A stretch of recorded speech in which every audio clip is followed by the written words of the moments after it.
Good day, and thank you for standing by. Welcome to the Fulton Financial Third Quarter 2025 Results Conference Call. At this time, all participants are in a listen-only mode. After the speaker's presentation, there will be a question-and-answer session. To ask a question during the session, you will need to press star 11 on your telephone. You will then hear an automated message advising your hand is raised. To withdraw your question, please press star 11 again. Please be advised that today's conference is being recorded. I would now like to hand the conference over to your speaker today, Matt Jozwiak, Director of Investor Relations. Please go ahead. Good morning, and thanks for joining us for Fulton Financial's conference call and webcast to discuss our earnings for the third quarter ending September 30th, 2025. Your host for today's conference call is Curt Myers, Chairman and Chief Executive Officer. Joining Curt is Rick Kraemer, Chief Financial Officer. Our comments today will refer to the financial information and related slide presentation included with our earnings announcement, which we released yesterday afternoon. These documents can be found on our website at FULT.com by clicking on Investor Relations and then on News. The slides can also be found on the Presentations page under Investor Relations on our website. On this call, representatives of Fulton may make forward-looking statements with respect to Fulton's financial condition, results of operations, and business. These statements are not guarantees of future performance or subject to risks, uncertainties, and other factors, and actual results could differ materially. Please refer to the Safe Harbor Statement and forward-looking statements in our earnings release and on slide 2 of today's presentation for additional information regarding these risks, uncertainties, and other factors. Fulton undertakes no obligation, other than as required by law, to update or revise any forward-looking statements. In discussing Fulton's performance, representatives of Fulton may refer to certain non-GAAP financial measures. Please refer to the supplemental financial information included with Fulton's earnings announcement released yesterday in slides 30 through 37 of today's presentation for a reconciliation of those non-GAAP financial measures to the most comparable GAAP measures. Now I'd like to turn the call over to your host, Curt Myers. Well, thanks, Matt, and good morning, everyone. For today's call, I'll be providing a few high-level comments as well as some operating highlights for the quarter. Then Rick will review our financial results in more detail and discuss updates to our 2025 operating guidance. After our prepared remarks, we'll be happy to take any questions you may have. We were pleased with our strong third quarter operating results. Our community banking strategy and regional scale continued to deliver customer value and strong results for our shareholders. Operating earnings of $101.3 million or 55 cents per share demonstrate the impact of positive operating leverage, strong profitability, and a diversified balance sheet. Total revenue increased linked quarter as we grew both net interest income and fee income, while we continued to show strong expense discipline. All of these positive factors combined to generate quarterly trends that drove our efficiency ratio down to 56.5%. Delivered an operating ROA of 1.29% and resulted in an operating ROTCE of 15.79%. These are all strong results for the quarter. Touching on capital, we repurchased 1.65 million shares during the quarter at a weighted average cost of $18.67 per share. We routinely evaluate all of our capital deployment options and found the opportunity to repurchase shares at attractive levels. We plan to continue to use our share repurchase authorization. Even with this quarter's repurchase activity, we grew our tangible book value per share 18% on a linked quarter annualized basis. Our strong performance, disciplined approach to balance sheet management, and our diversified business model provides us financial flexibility and positions the company for continued success. Now let me provide a few operating highlights on the quarter. Deposit growth outpaced loan growth at $194 million for the quarter. Deposit growth was primarily driven by targeted sales campaigns and seasonal net inflows of municipal deposits. During the quarter, total demand and savings balances grew $387 million, offset by declines in brokered and time deposits. We were able to drive this growth while maintaining a disciplined and targeted pricing strategy. Turning to loans, originations were up linked quarter as well as compared to the prior period. Total loan balances grew $29 million for the quarter, as increased originations were offset by the impact of strategic actions we have been executing on throughout the year.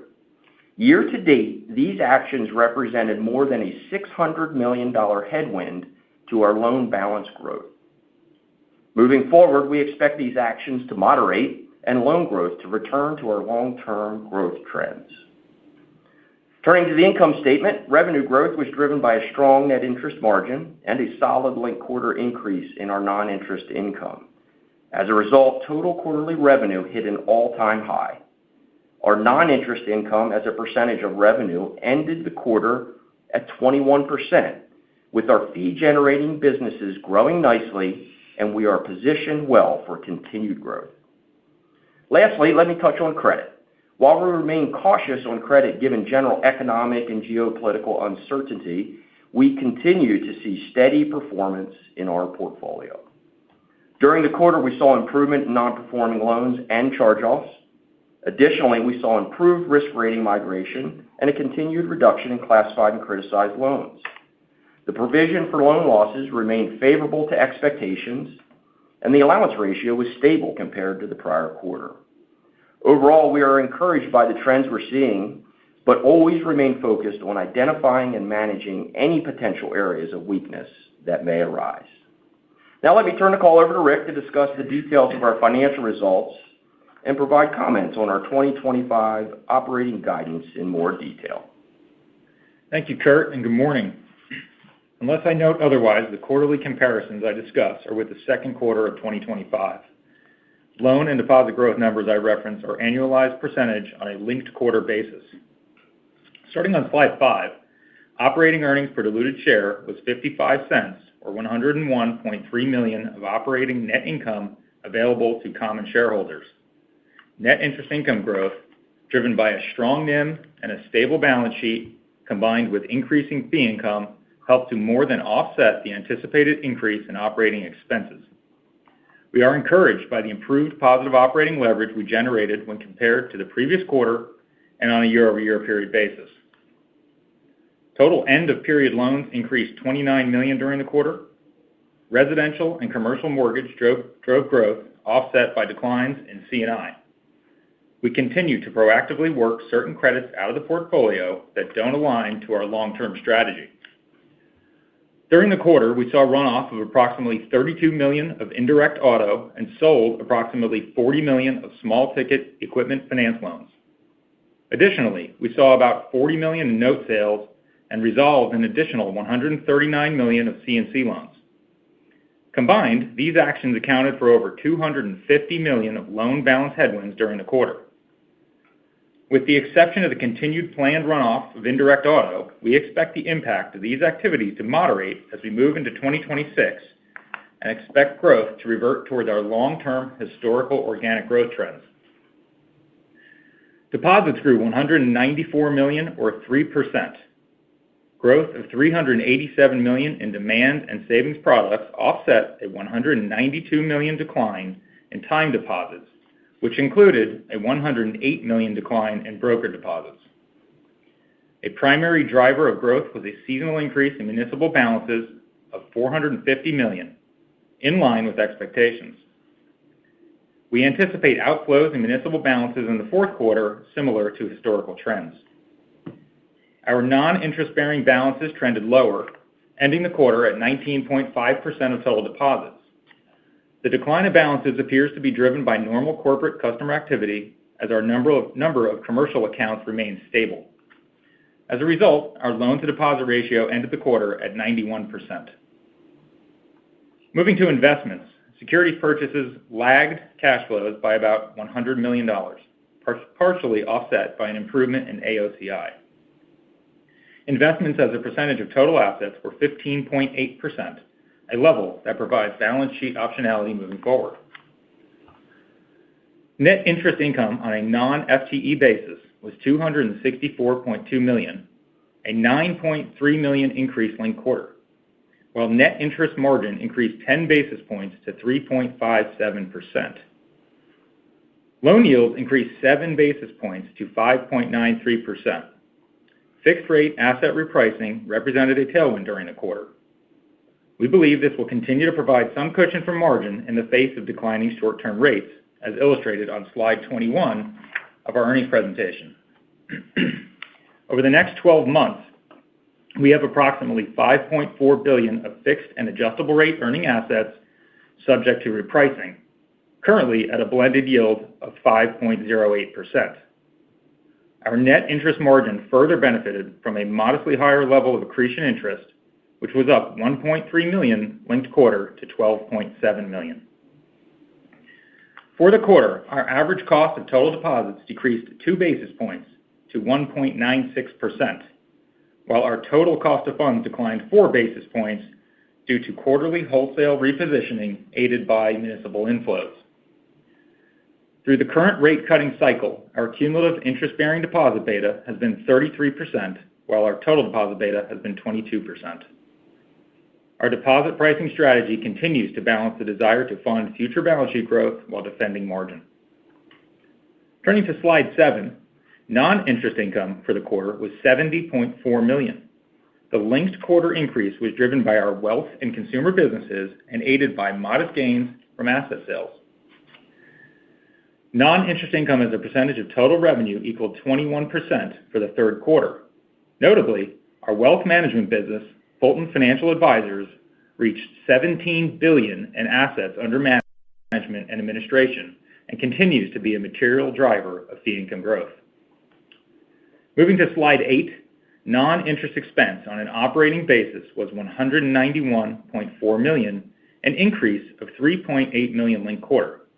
This was mostly attributable to an increase in salaries and benefits driven by 1 extra day in the quarter, a lower level of deferred loan origination cost, and outside service spend related to planned internal projects.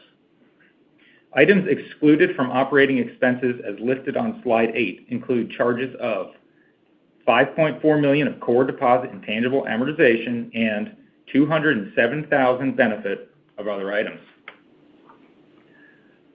Turning to asset quality, provision expense of $10.2 million was slightly higher than last quarter, however, well within the guidance we provided last call. As Kurt mentioned, we saw positive trends throughout the book. Net charge-offs declined to 18 basis points, while non-performing assets to total assets improved 4 basis points to 0.63%. Our allowance for credit losses to total loans ratio remained at 1.57%, while our ACL to non-performing loan coverage increased to 189%. Slide 10 shows a snapshot of our capital base. We maintain a healthy capital position that provides us with balance sheet flexibility. During the quarter, we repurchased 1.65 million shares at a weighted average cost of $18.67. As of September 30th, we had remaining buyback authorization of $86 million under the current plan. Inclusive of the share repurchases, internal capital generation was robust at $84 million. This was driven by a combination of strong earnings and a $44 million benefit to AOCI from the impact of lower interest rates. Our tangible common equity to tangible asset ratio increased to 8.3%, while CET1 increased to 11.5%. On slide 11, we are updating our operating guidance for 2025. Considering the recent Fed action and associated dot plot, we have updated our rate forecast to include the recent 25 basis point cut in September, 125 basis point cut in October, and an additional 25 basis point cut in December. Given these macro assumptions and our strong year-to-date performance, we have made the following adjustments to our guidance with emphasis on the midpoint of the ranges. We are increasing net interest income to a range of $1,025 million to $1,035 million. We are lowering and tightening provision expense to a range of $45 million to $55 million. We are raising the bottom end of fee income, tightening to a range of $270 million to $280 million. We are lowering the top end of operating expense to a range of $750 million to $760 million. we are modestly increasing our effective tax rate to a range of 19% to 20%. And last, lowering our estimate of non-operating expenses from $10 million to $7 million. And with that, we'll now turn the call over to the operator for some questions. Thank you. As a reminder, to ask a question at this time, please press star 11 on your telephone and wait for your name to be announced. To withdraw your question, please press star 11 again. Please stand by while we compile the Q&A roster. Our first question comes from the line of Daniel Tamayo with Raymond James. Your line is now open. Thank you. Good morning, guys. Morning, Kurt. Morning, Rick. Good day. Maybe first on the net interest income guidance being revised higher, it looks like it implies some margin compression, if that's correct, in the fourth quarter, presumably related to the rate cut. Just curious for your thoughts around the impact, if that's correct, the impact of this first cut that we had last quarter relative to future cuts, if there's kind of a rebound or less impact after, with future cuts going forward. Thanks. Yeah, thanks for the question, Danny. You're right. Interpretation's right. I mean, that would imply a little bit of margin pressure in 4Q. Look, I'll say this. For every 25 basis points on an annualized basis, it's about $2 million of annualized NII headwind. That said, as we continue to manage the deposit side of this, and try to reach for higher betas, that does offset some of that over time. But there's a lag to that, right? So for every 25 bits that happens, you really don't catch up on the cost of the interest expense side for probably about 3 months. All in. So there will be some kind of near-term pressure, but you're right. If the Fed stops, or when the Fed stops cutting, you will start to level out several months after that. Got it. Okay, helpful. And then maybe one more high level for you, Kurt. Just curious of your thoughts on positive operating leverage in 2026. It sounds like the rate cuts could certainly have an impact on that, but just curious how you're thinking about if that's a possibility for the company, if it's likely, and if there is some kind of break-even point in terms of cuts, how you're thinking through that. Thanks. Yeah, so I mean, we're focused on continuing to generate organic growth so that we can drive positive operating leverage. There's a lot of components, expense levels, revenue levels, some things within our control and some things that are not.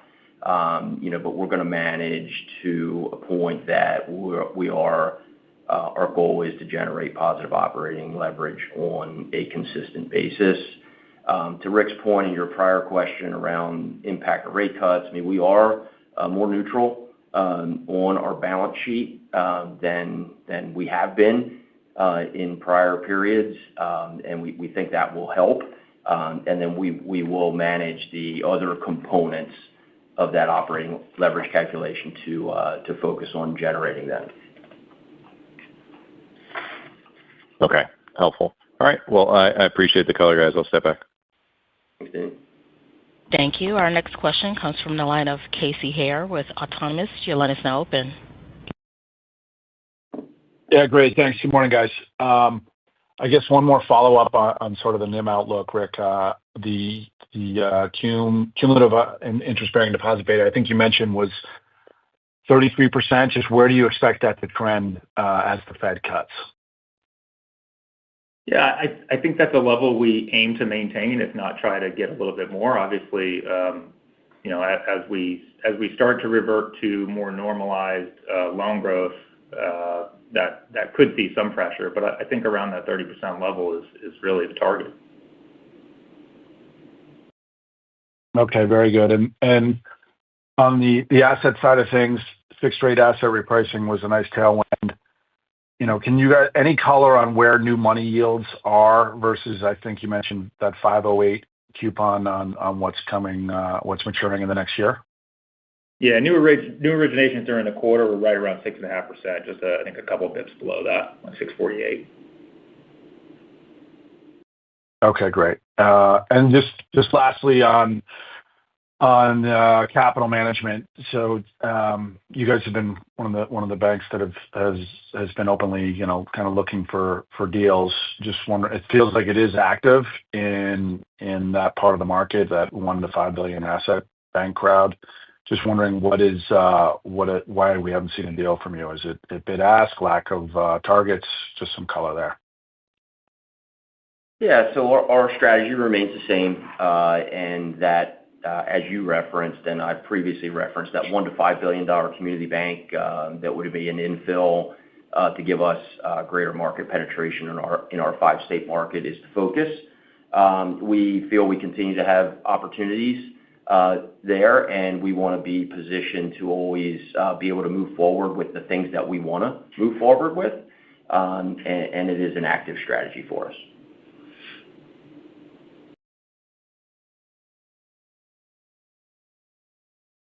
Thank you. Our next question comes from the line of Christopher Marinac with Janney Montgomery Scott. Your line is now open. Yes, good morning. Kurt, I want to extend on your answer there and just look further at sort of your organic opportunities in Virginia, Maryland, and even Philadelphia, and how much more opportunity do you see there in the next several quarters? Yeah, we definitely have opportunity for organic growth. So, primarily we drive that by winning customers each and every day. We also drive that by adding to our commercial banking team, our wealth team, and we're always focused on talent recruitment, one strategy. And then, we have Fulton First strategies around small business to enhance growth there. And we have a lot of levers for organic growth. And I think what you've seen this year is we have, decent originations, and we've had some strategic headwinds that have offset balances this year. So underlying, we're really focused on those organic originations right throughout the company, but in those areas where we have a lot more growth potential with more limited market share. Good. Thank you for that. And then just to follow up on the commercial fee income line from your commercial deposits, does that track typically with the growth of those deposits, or do you see other opportunities, even if those balances were to be flat, to grow the fee income side? Yeah, so there's a lot of components to that. So on the account level, cash management and account level fees, they track with account growth and then activity expansion, within or contraction within those accounts, like the activity volume. We also have our swap fees are in that are tied to originations as well. So it's a real mix of transactional account level growth and then things that are more tied to originations. And we've had steady performance overall and feel good about the overall fee income or commercial fee income trajectory. Great. Thank you for taking my questions this morning. Welcome. Thank you. Our next question comes from the line of Matthew Breese with Stephens Inc. Your line is now open. Hey, good morning. Morning, Matt. Rick, in your opening remarks, I thought you had mentioned a little bit of a mismatch in securities purchases versus maturities, and maybe there's some optionality there going forward. Could you just talk a little bit about to what extent we might see securities purchases and maybe some framing for where you want cash and securities as a percentage of total assets? Yeah, I think we kind of positioned in the past. We probably coming into the year, we're a little light from a liquidity perspective on securities, so we've moved that higher. I think managing around that 16 to 17% level of assets is about right for investments where we are.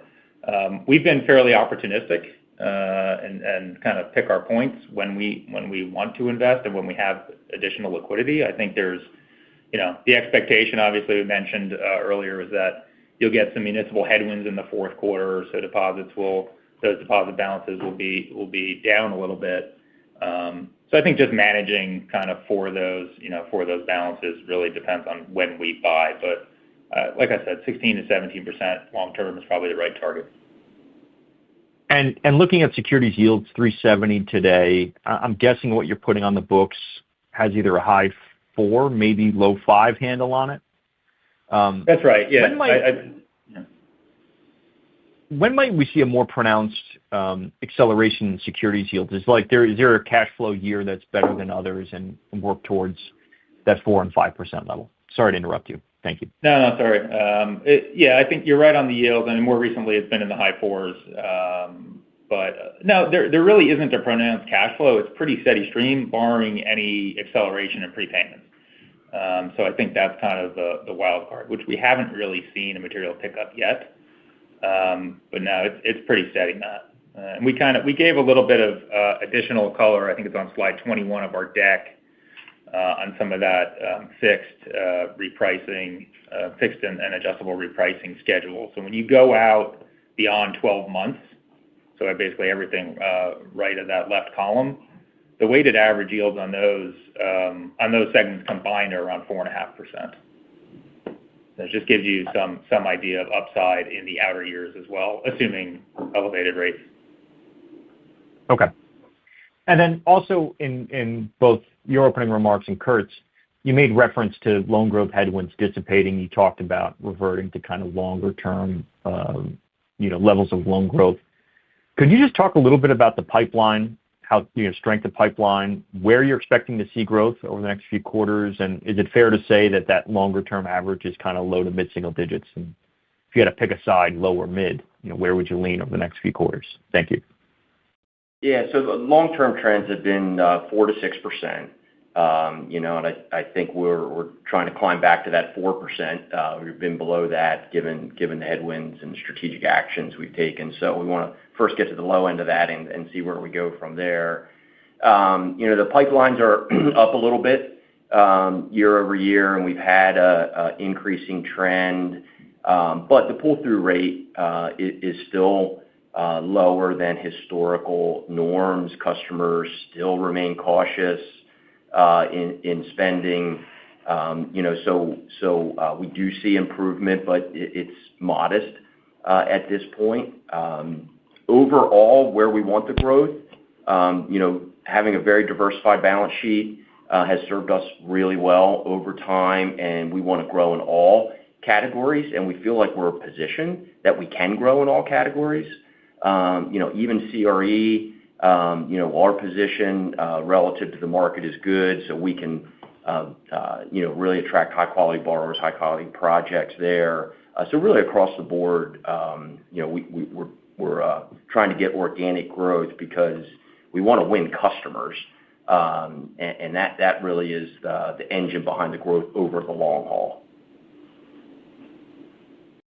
Great. And then just last one for me. Kurt, as you climb back to that 4% loan growth threshold, does that leave room in kind of the capital stack for continued repurchases, or what are your capital priorities as you get to a 4% loan growth rate? That's all I had. Thank you. Yeah. So thanks, Matt. The priorities are the same: organic growth, then corporate activities, whether it be M&A or asset purchases or uses of capital, and then buybacks. And I think you saw us in this last quarter that in the absence of those first two things and really strong capital generation, we leaned more into the buyback. I think if those things persist, like we think over the next couple of quarters, then we'll probably be more in that buyback focus. We have $86 million, I believe, left in the authorization, and then we typically look at that each year, but we still have $86 million remaining on the buyback that we have in place. Yeah. Hey, Matt, and maybe just to add, I mean, made reference to climbing back to 4%. I want to just reiterate that the strategic actions we took this year, as Kurt said earlier, were over $600 million. It's about 3.5% annualized growth. If you added that back in, so I think moving from 3.5 to 4 is not that big of a lift here. So we are seeing the growth. It's just we're masking that with some very strategic runoff. Thank you. Our next question comes from the line of David Bishop with Hovde Group. Your line is now open. Hey, guys. Good morning. This is actually Kyle Gierman asking questions on behalf of Dave. Morning, Kyle. So with the recent scrutiny around loans to NDFIs, could you update us on your current exposure levels and how you think about the sector? Yeah, so we have very low levels, pretty de minimis levels of NDFI overall, and the primary in that is loans to bank holding companies, community bank holding companies in our market. We put them in that bucket if they're non-rated debt issuances. So that's the primary. So we really, are not heavily engaged in that activity. Yeah, it's tier 2 sub debt structured as notes because they're non-rated, non-CUSIP institutions. And that's the primary thing in our NDFI disclosures, as you would see in the call report. Thank you. That was helpful.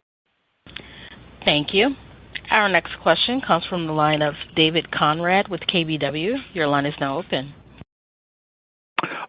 Real quick follow-up for me, and I think Rick, you already answered this one a little bit, but deposit costs came down 4 basis points quarter-over-quarter as you paid off the broker CDs.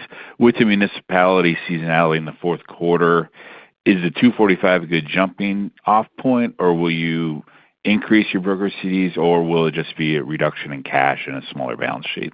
Thanks. Yeah, we ran off some broker during the quarter, obviously. We also had some declines in FHLB as well. So I think, as we look towards fourth quarter and run out, typically, we saw about 450 come in municipal during third quarter. We usually see 40 to 50% of that move out. So we'll look towards the most cost-effective way to manage that, and it could also be customer deposits and specials on that end too. So we're going to continue to manage our loan deposit ratio appropriately, but any of those alternatives work for us. Okay, perfect. Thank you. Thank you. And I'm currently showing no further questions at this time. I'd like to turn the call back over to Curt Myers for closing remarks. Well, thank you again for joining us today. We hope you'll be able to be with us when we discuss fourth quarter results and year-end results in January. Thank you. This concludes today's conference call. Thank you for your participation. You may now disconnect.